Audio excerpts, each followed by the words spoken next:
आइए स्टूडेंट्स, अगला कॉन्सेप्ट जो हम लोग लिमिट में पढ़ेंगे वो होगा evaluation of limit when variable approaches plus infinity और माइनस इंफिनिटी। तो कई ऐसे क्वेश्चंस आप देखोगे लिमिट में जहां पे जो वेरिएबल है आपका वो या तो प्लस इंफिनिटी को अप्रोच कर रहा होगा या फिर माइनस इंफिनिटी को अप्रोच कर रहा होगा।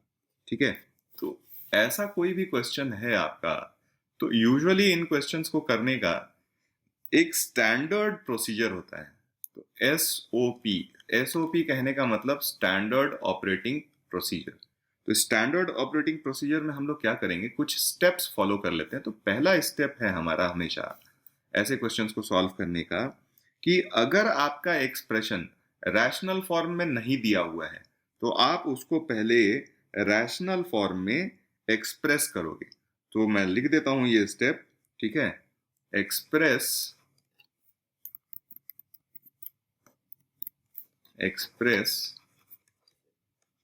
ठीक है, the function inside limit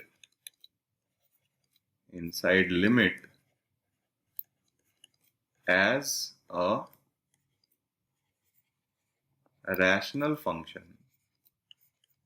that is of type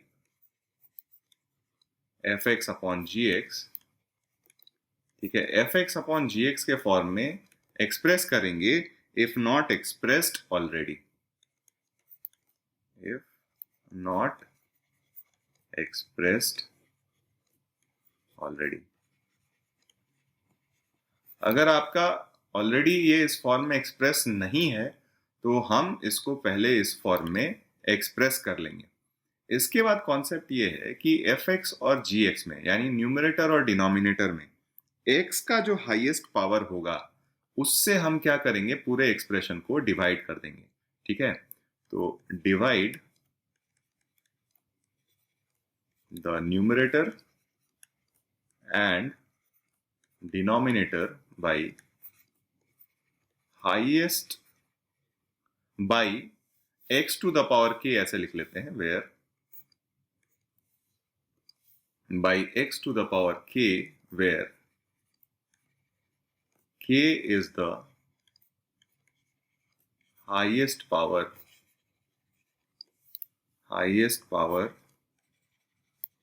of x in numerator and denominator।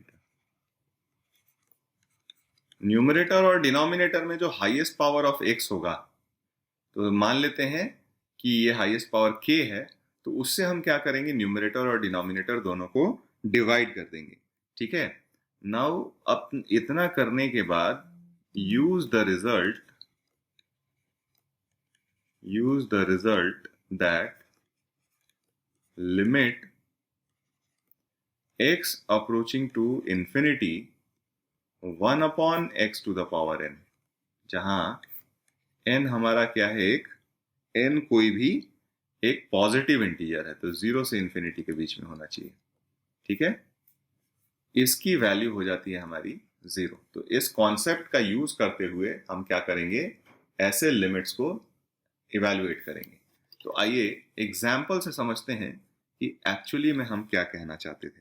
ठीक है, तो जैसे मान लीजिए हमारे पास एक एग्जाम्पल है, लेट अस से, ठीक है, जहां पे हमें दिया हुआ है limit x approaching to infinity, तो देखिए इंफिनिटी को अप्रोच कर रहा है हमारा वेरिएबल, और एक्सप्रेशन है अंडर रूट 3x स्क्वेयर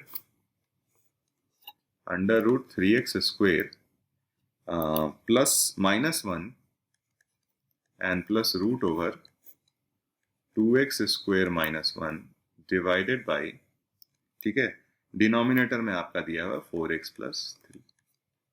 ठीक है, तो ये सवाल है हमारे पास और इसको हमें सॉल्व करना है। तो देखिए ध्यान से इसको कैसे सॉल्व करें। तो कई बार क्या होता है कि स्टूडेंट्स यहाँ पे गलती ये कर देते हैं कि आपके पास इर्रेशनल टर्म दिया हुआ है, तो बिना कुछ सोचे समझे इसको रैशनलाइज करना शुरू कर देंगे। लेकिन बच्चों, इर्रेशनल टर्म में इस तरीके से जब हम रैशनलाइज करते हैं, ठीक है, तो वो तब करते हैं जब हमारे पास कोई कॉमन फैक्टर कटने का कोई सीन हो और यहाँ पे x अप्रोचिंग टू इंफिनिटी ना होके x approaching to some finite value हो। तब हमारे पास रैशनलाइजेशन का ख्याल आता है। लेकिन जब x अप्रोचिंग टू इन्फिनिटी होता है तो उस केस में हम क्या करते हैं कि न्यूमरेटर और डिनोमिनेटर में x का जो हाईएस्ट पावर है उससे न्यूमरेटर को भी डिवाइड कर देते हैं और डिनोमिनेटर को डिवाइड कर देते हैं। तो अगर ध्यान से देखो तो न्यूमरेटर में भी x का जो हाईएस्ट पावर निकल के आएगा वो 1 आएगा और डिनोमिनेटर में भी x का हाईएस्ट पावर जो निकल के आएगा वो 1 आएगा। तो हम क्या करते हैं, न्यूमरेटर को भी x से डिवाइड कर देते हैं, तो ये बन जाएगा 3 minus 1/x² and plus √2 minus 1/x²। और डिनोमिनेटर को भी हम x से डिवाइड कर देते हैं, तो ये बन जाएगा 4 प्लस 3/x²।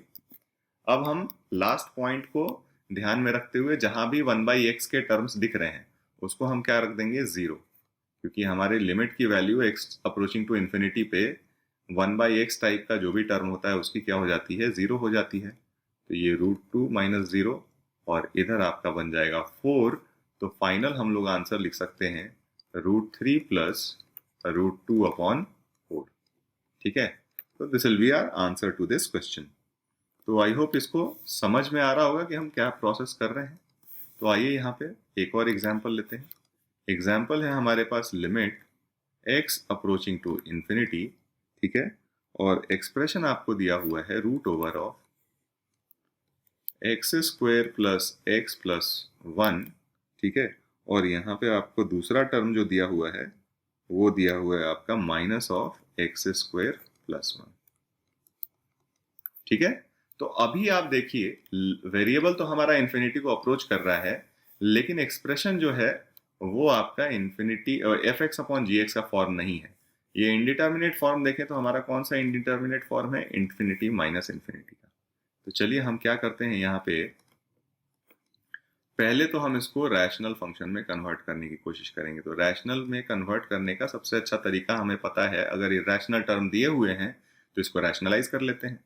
तो रैशनलाइज करेंगे तो हम इसको मल्टीप्लाई कर देंगे √x² plus x plus 1 and minus √x² plus x² plus 1, और इसको हम मल्टीप्लाई करेंगे √x² plus x plus 1 and plus √x² plus 1 से मल्टीप्लाई किया है न्यूमरेटर में, तो हमें क्या करना पड़ेगा, इसको डिनोमिनेटर में भी लाना पड़ेगा। तो ये बन जाएगा √x² plus x plus 1 and plus √x² plus 1। तो अब देखोगे तो अब आपके पास f(x/gx) का टर्म आ गया। तो इसको हम लोग फिर से लिख लेते हैं। तो ये बन जाएगा limit x approaching to infinity. Simplify करने के बाद x² प्लस 1 वाला टर्म तो कैंसिल हो जाएगा, तो न्यूमरेटर में बच गया x और डिनोमिनेटर में बच गया आपका x² plus x plus 1 and plus √x² plus 1। अब हाईएस्ट पावर हमें न्यूमरेटर और डिनोमिनेटर में क्या दिख रही है, x दिख रही है। तो x approaching to infinity x से डिवाइड कर देते हैं, तो यहाँ 1 और यहाँ आपके पास एक्सप्रेशन जो बन जाएगा √1 plus 1/x plus 1/x² and plus √1 plus 1/x²। ठीक है, अब 1/x का टर्म आपको जहां जहां दिख रहा है उसको हम क्या रख दें, 0। तो 1 अपॉन यहाँ पे आपका बन जाएगा √1 प्लस 0, सारे टर्म आ जाएंगे 0, तो यहाँ भी 1 और यहाँ भी 1, तो फाइनल आंसर हमारा बन जाएगा 1/2। ठीक है, आइए कुछ और भी सवाल करते हैं। अब आगे सवाल करने से पहले एक छोटा सा कॉन्सेप्ट भी हम देख लेते हैं कि जब भी हमारा x अप्रोचिंग टू इन्फिनिटी होता है तो हमारे पास एक स्पेशल रिजल्ट सा हो जाता है, और वो रिजल्ट क्या होता है उसके बारे में बात करते हैं। ठीक है, रिजल्ट ये होता है कि अगर मान लीजिए हमें दिया हुआ है limit x approaching to infinity और यहाँ पे दिया हुआ हमें px अपॉन qx, जहाँ px and qx are polynomials. px and qx are polynomials. तो इस केस में हम आंसर कैसे निकालते हैं, तो इसके लिए क्या होता है कि आपकी जो वैल्यू होती है लिमिट की, ठीक है, ये कुछ खास बातों पे डिपेंड करती है। और वो खास बात क्या है कि अगर आपके पास degree of qx greater than degree of P X आ जाए। पॉलिनोमियल है तो डिग्री हम बता सकते हैं, ठीक है। तो इस केस में आपकी वैल्यू हो जाती है 0, ठीक है। अगर आपके पास degree of P X greater than degree of Q X है, ठीक है, तो इस केस में वैल्यू आपकी हो जाती है इन्फिनिटी। और अगर आपके पास दोनों की डिग्रीज बराबर हैं, degree of P x is equal two degree of Q x, तो इस केस में हमारा आंसर जो होता है वो हो जाता है ratio of coefficients of highest degree term of P x and Q x.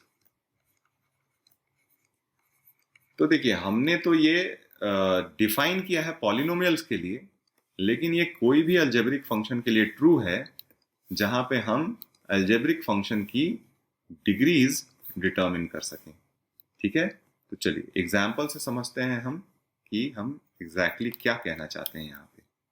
तो यहाँ पे आपके पास अगर हम एग्जाम्पल लें तो लेट अस से एक क्वेश्चन है हमारे पास, limit x approaching to infinity,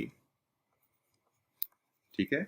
numerator में आपको दिया हुआ है x square plus b x plus c upon, ठीक है, डिनोमिनेटर आपका दिया हुआ है d x square plus e x plus f. तो क्लियरली हम देख रहे हैं न्यूमरेटर और डिनोमिनेटर में पॉलिनोमियल्स हैं और दोनों की डिग्री सेम है, तो सीधे सीधे हम आंसर लिख देंगे ratio of coefficients a upon d हो जाएगा, sorry, ratio of coefficients of x square and y square, ठीक है।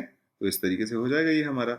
चलिए तो कुछ और भी एग्जाम्पल इससे रिलेटेड करते हैं हम एक्स अप्रोचिंग टू इन्फिनिटी पे। अगर मान लीजिए हमारे पास सवाल दिया हुआ है, let us say we take another example जहां पे हमारे पास एग्जाम्पल है limit x approaching to infinity, ठीक है। और अब हमें टर्म दिया हुआ है x minus 30 to the power 40 into 5x plus 1 to the power 10 divided by, ठीक है, ये बन जाएगा आपका 3x square minus 2 to the power 25। ये एक्सप्रेशन है आपका और इसकी लिमिटिंग वैल्यू निकालनी है। तो देखिए अगर ध्यान से हम देखें और चाहते हैं हम कि बिना कोई सिंप्लीफिकेशन किए हम इसका आंसर निकाल लें, तो हमें क्या करना है, सबसे पहले तो ये डिसाइड करना है कि न्यूमरेटर और डिनोमिनेटर में x की हाईएस्ट पावर क्या होगी। देखिए यहाँ से x का जो पावर निकलेगा x टू द पावर 40 निकलेगा और यहाँ से x टू द पावर 10 निकलेगा। दोनों को प्रोडक्ट करिएगा तो x टू द पावर 50 हो गया, यानी न्यूमरेटर की degree x to the power 50 मतलब हाईएस्ट डिग्री टर्म होगा x टू द पावर 50 वाला, और डिनोमिनेटर का भी एक्स स्क्वायर को जब आप बाहर निकालिएगा तो x टू द पावर 50 निकलेगा। तो न्यूमरेटर और डिनोमिनेटर दोनों की डिग्री हमें क्या दिख रही है, सेम दिख रही है। और हाईएस्ट पावर जो x का दिख रहा है वो क्या दिख रहा है, 50। तो हम क्या करेंगे, न्यूमरेटर को भी x टू द पावर 50 से डिवाइड कर देंगे और डिनोमिनेटर को भी x टू द पावर 50 से डिवाइड कर देंगे। तो न्यूमरेटर को जब x टू द पावर 50 से डिवाइड करते हैं तो x टू द पावर 40 वाला टर्म इधर डालते हैं और x टू द पावर 10 वाला टर्म इधर डालते हैं। तो ये बन जाएगा हमारा 1 minus 30 by x to the power 40 और into 5 plus 1 by x to the power 10 divided by denominator में आपका एक्स स्क्वायर मतलब एक्स टू द पावर 50 से डिवाइड करोगे तो 3 minus 2 upon x square to the power 25 आ जाएगा। अब सीधे सीधे हम 1 बाई एक्स वाले टर्म्स को सीधे क्या लिख सकते हैं, 0। तो ये बन जाएगा 1 into 5 to the power 10 upon 3 to the power 25, ठीक है। तो फाइनल आंसर जो हो जाएगा वो 5 to the power 10 upon 3 to the power 25 होगा और यही हमारा आंसर हो जाएगा, ठीक है। तो आइए कुछ और एग्जाम्पल करते हैं हम इस कॉन्सेप्ट को और भी अच्छी तरीके से समझने के लिए। तो क्वेश्चन है हमारे पास limit x approaching to infinity, ठीक है, x अप्रोचिंग टू इंफिनिटी, और ये हो गया आपका cube root of square root of x cube plus x plus 1 और यहाँ पे है आपका क्यूब रूट ऑफ ये बन जाएगा आपका x to the power 21 minus x cube minus x square and minus 1। Denominator में है आपका square root of x plus twice of cube root of x and plus 1 to the power 14 और plus 1। ठीक है, तो ऐसे में हम एक तो तरीका है कि हाईएस्ट डिग्री टर्म से न्यूमरेटर और डिनोमिनेटर को क्या कर दें, डिवाइड कर दें। दूसरा तरीका आप इसको ऐसे भी कर सकते हो कि हम क्या करते हैं, न्यूमरेटर और डिनोमिनेटर में से हर ब्रैकेट में से हाईएस्ट डिग्री टर्म हम कॉमन बाहर निकाल लेते हैं। तो यहाँ से अगर एक्स क्यूब हम बाहर निकालेंगे तो x टू द पावर 3/2 बाहर निकलेगा। Limit x approaching to infinity है ऑफ कोर्स। ठीक है, और अंदर में एक्सप्रेशन बच जाएगा आपका 1 प्लस, ठीक है, 1 upon x square plus 1 upon x cube और टू द पावर 1/2 हो जाएगा। और यहाँ से अगर x टू द पावर 21 आप बाहर निकाल लेते हो, ठीक है, x टू द पावर 21, यहाँ बीच में एक्चुअली एक प्लस साइन था जो हम लोग मिस कर गए, यहाँ प्लस साइन लिख लेते हैं। ठीक है, दोनों स्क्वायर रूट्स ऐड हो रहे हैं आपस में। ठीक है, तो यहाँ प्लस आ जाएगा। x टू द पावर 21 इधर से बाहर निकालोगे तो ये x टू द पावर 7 बाहर निकलेगा और ये बन जाएगा आपका 1 minus 1 upon x to the power 18 minus 1 upon x to the power 19 minus 1 upon x to the power 21 और इसका पावर है आपका 1/3। ठीक है, डिवाइडेड बाई डिनोमिनेटर में से भी x का हाईएस्ट पावर निकाल लो। इधर क्यूब रूट और स्क्वायर रूट में हमें सिंपली पता है कि स्क्वायर रूट ज़्यादा बड़ा होता है as compared to cube root. ठीक है, तो मतलब इसका पावर 1/2 है और इसका पावर 1/3 है, तो 1/2 और 1/3 में तो बड़ा तो 1/2 ही है ना।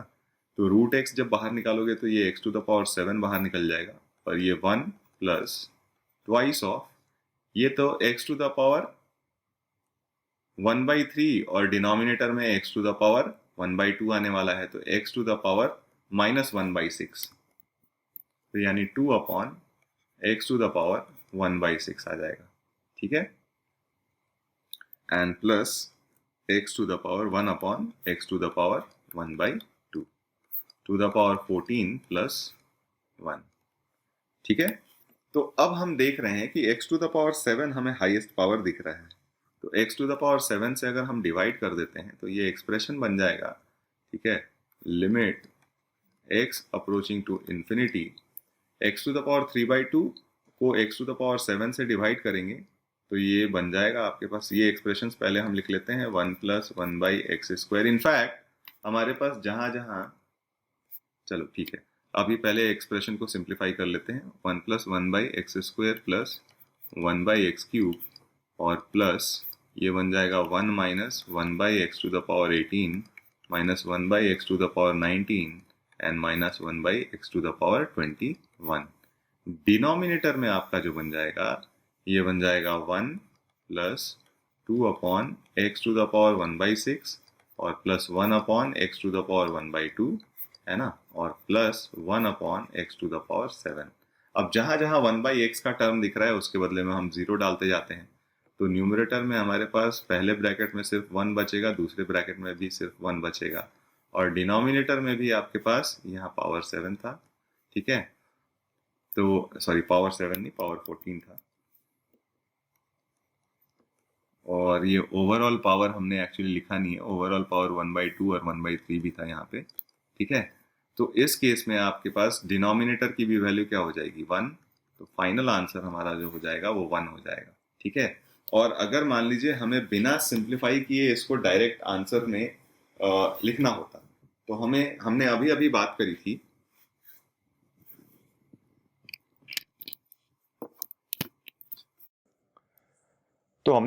बात करी थी कि हम हाईएस्ट डिग्री टर्म के कोएफिशिएंट्स देख लेते हैं। तो यहाँ पे हाईएस्ट डिग्री टर्म आपको यहाँ से मिलने वाला है, तो इसका कोएफिशिएंट है 1 और यहाँ पे हाईएस्ट डिग्री टर्म आपका यहाँ से मिलने वाला है, इसका भी कोएफिशिएंट है 1 और दोनों के x के पावर्स जो हैं वो 7 ही हैं। ठीक है, तो हमारे पास सीधे सीधे हम आंसर बिना सॉल्व किए डायरेक्टली बोल सकते थे ratio of the coefficients, that is हमारा आंसर 1 हो जाता। ठीक है, कुछ और भी एग्जांपल्स देखते हैं। ठीक है, एक सवाल है हमारे पास, लेट अस से limit x approaching to infinity, ठीक है, और एक्सप्रेशन हमारे पास दिया हुआ है root over x square minus 2x minus 1 and minus root over x square minus 7x minus 3, ठीक है। अब अगर आप ध्यान से देखो तो ये इंफिनिटी माइनस इंफिनिटी का फॉर्म है, लेकिन ये रैशनल फॉर्म में दिया नहीं हुआ है, तो हम सबसे पहले क्या करेंगे, इसको रैशनल फॉर्म में कन्वर्ट करेंगे। रैशनल फॉर्म में कैसे कन्वर्ट करेंगे, तो हम इसको रैशनलाइज कर लेते हैं। तो ये बन जाएगा x square minus 2x minus 1 into minus x square minus 7x minus 3 divided by, इसके करेस्पॉन्डिंग कॉन्जुगेट से हम डिवाइड कर देंगे इसमें, तो ये बन जाएगा x square minus 2x minus 1 and plus root over x square minus 7x plus minus 3, ठीक है। सिंप्लीफाई करने के बाद ये एक्सप्रेशन आपका बन जाएगा limit x approaching to infinity, x square वाला टर्म तो हो गया कैंसिल, तो ये बन जाएगा 5x और प्लस 2, ठीक है। और डिनोमिनेटर आपके पास बन गया square root of x square minus 2x minus 1 and plus square root of x square minus 7x minus 3। अब न्यूमरेटर और डिनोमिनेटर दोनों को ही हम x से डिवाइड कर देते हैं, तो limit x approaching to infinity ये बन जाएगा 5 प्लस 2 अपॉन एक्स, और डिनोमिनेटर हमारे पास बन जाएगा square root of 1 minus 2 upon x minus 1 by x square and plus root over 1 minus 7 by x minus 3 by x square. अब जहां जहां 1 बाई एक्स वाला टर्म दिख रहा है उसके बदले में 0 डालते जाते हैं, तो ये 5 अपॉन 1 प्लस 1, फाइनल आंसर हमारा कितना हो जाएगा 5/2, ठीक है। एक और सवाल आता है, उसमें थोड़ा कंफ्यूजन कई बार हमें हो जाता है। तो जैसे हमारे पास सवाल दिया हुआ हो limit x approaching to minus infinity, अभी तक हमने जितने भी क्वेश्चंस किए उसमें हम क्या कर रहे थे, x अप्रोचिंग टू इंफिनिटी की बात कर रहे थे। अब इस बार हम लोग x approaching to minus infinity की बात करेंगे। तो ये तो बन जाएगा आपका, और लिमिट फंक्शन हमें दिया हुआ है square root of x square plus 1 upon 3x minus 6। अब जब माइनस इंफिनिटी को अप्रोच कर रहा होता है, ठीक है, तो उस केस में हमें थोड़ा केयरफुल रहना पड़ता है, ठीक है। थोड़ा केयरफुल रहने के लिए हम पहला इसमें मेथड 1 की बात करेंगे। तो हम ऐसा करते हैं, limit x approaching to minus infinity रहने देते हैं। स्क्वायर रूट से जब आप बाहर निकालोगे x को, तो ये मॉड x बाहर आता है, ठीक है। और यहाँ पे आपके पास बन जाएगा 1 plus 1 by x square upon 3x minus 6। अब since x approaching to minus infinity है, तो मॉड x तो आपका माइनस x हो जाएगा। तो ये बन गया limit x approaching to minus infinity minus x into root over 1 plus 1 by x square, और डिनोमिनेटर हमारा हो गया 3 माइनस 6 बाई एक्स, ठीक है। सॉरी, x कॉमन ले लेते हैं और 3 माइनस 6 बाई एक्स, तो ये x तो हो गया कैंसिल, 1 बाई एक्स का टर्म जहां जहां दिखेगा उसके बदले में 0 डाल देते हैं, तो हमारा आंसर माइनस 1/3 आ जाएगा, ठीक है। या फिर इस कंफ्यूजन से बचने के लिए, ये मॉड का चक्कर नहीं रखने के लिए, हम लोग पहले ही क्या कर लेंगे, सब्सटीट्यूशन कर लेंगे। तो let x is equal to minus t हो जाता है। तो जब x की वैल्यू माइनस इंफिनिटी को अप्रोच करेगी, तो t की वैल्यू अब इंफिनिटी को अप्रोच करेगी। तो यानी अभी हमारा नया लिमिट बन जाएगा limit t approaching to infinity, और ये बन गया आपके पास root over of t square plus 1 upon minus 3t and minus 6। अब ऊपर नीचे t से आप अगर डिवाइड कर देते हो, तो ये बनेगा limit x approaching to infinity, ठीक है। ये बन जाएगा आपका root over of t approaching to infinity, x नहीं, क्योंकि हम t रख चुके हैं अब वेरिएबल को x के बदले में। x के बदले में हमने माइनस टी यूज कर लिया है ना, तो हम अब x नहीं रखेंगे। लिमिट हमारा क्या हो जाएगा, लिमिट में वेरिएबल हमारा ट्रांसफॉर्म हो जाएगा। तो t अप्रोचिंग टू इंफिनिटी ये बन जाएगा आपका 1 plus 1 by T square divided by, इधर आपका बन जाएगा माइनस 3 माइनस 6 बाई टी। जहां जहां 1 बाई टी का टर्म दिख रहा है उसके बदले में हम 0 डालते जाएंगे, तो माइनस 1 अपॉन माइनस 3 आ जाएगा। That is answer will be minus 1/3, ठीक है।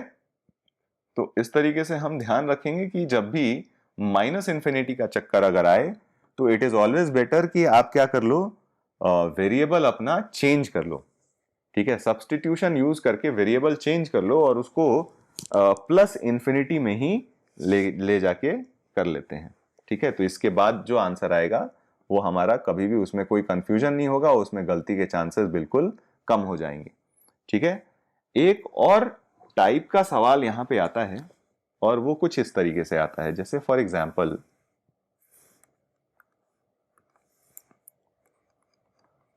है हमारे पास कि if limit x approaching to infinity, यहां पे अंदर में मैं फंक्शन ले लेता हूं x square plus 1 upon x plus 1 minus a x minus b, ठीक है। इसकी वैल्यू अगर 0 है, ठीक है, तो then find a and b, find a and b, A और बी की वैल्यू फाइंड आउट करनी है। तो आइए देखते हैं इसको कैसे हम सॉल्व करेंगे। तो देखिए इसको सिंप्लीफाई कर लेते हैं हम पहले। प्रॉपरली हमें रैशनल फंक्शन न्यूमरेटर और डिनोमिनेटर के फॉर्म में चाहिए, तो ये बन जाएगा x square plus 1 minus of a x plus b times x plus 1 और अपॉन एक्स प्लस 1 हो जाएगा, ठीक है। अब अगर यहां से देखते हैं तो ये वैल्यू हमारी हो जाएगी, ठीक है, ये वैल्यू हमारी हो जाएगी limit x approaching to infinity, ठीक है, limit x approaching to infinity. और यहां पे अगर हम देखें तो एक्स स्क्वायर का कोएफिशिएंट बन जाएगा 1 माइनस ए, ठीक है, x का कोएफिशिएंट आपके पास बन जाएगा minus of a plus b times x और कांस्टेंट टर्म हमारा बन जाएगा माइनस बी, ठीक है, प्लस 1 और अपॉन x प्लस 1। तो अगर इसकी वैल्यू 0 आ रही है तो क्लियरली हमारे डिनोमिनेटर की डिग्री न्यूमरेटर से बड़ी हुई होगी, है ना। डिनोमिनेटर की डिग्री न्यूमरेटर से बड़ी हुई होगी, यानी न्यूमरेटर अगर लीनियर टर्म है, डिनोमिनेटर अगर आपका लीनियर टर्म है, तो न्यूमरेटर को क्या होना पड़ेगा, कांस्टेंट होना पड़ेगा, ठीक है। कांस्टेंट होने के लिए आपका 1 माइनस ए 0 हो जाना चाहिए और a प्लस बी की वैल्यू 0 हो जानी चाहिए, है ना। तो इस केस में आपके पास a की वैल्यू 1 एंड b की वैल्यू हो जाएगी -1। तो चलिए इस केस में हम देख लेते हैं कि एक्चुअली हमारे लिमिट की वैल्यू 0 आ रही है कि नहीं। तो a की वैल्यू 1 और b की वैल्यू -1 रखेंगे तो ये बन जाएगा आपका 1 minus b times x plus 1। तो देखिए न्यूमरेटर में आपके पास कांस्टेंट टर्म है, डिनोमिनेटर में एक लीनियर टर्म है, तो इसकी लिमिटिंग वैल्यू क्या हो जाएगी, 0, क्योंकि आपके पास डिनोमिनेटर में x का पावर जो है न्यूमरेटर के कंपैरिजन में क्या है, बड़ा है, ठीक है। तो इस तरीके से हम क्या करते हैं, ऐसे क्वेश्चंस सॉल्व करते हैं।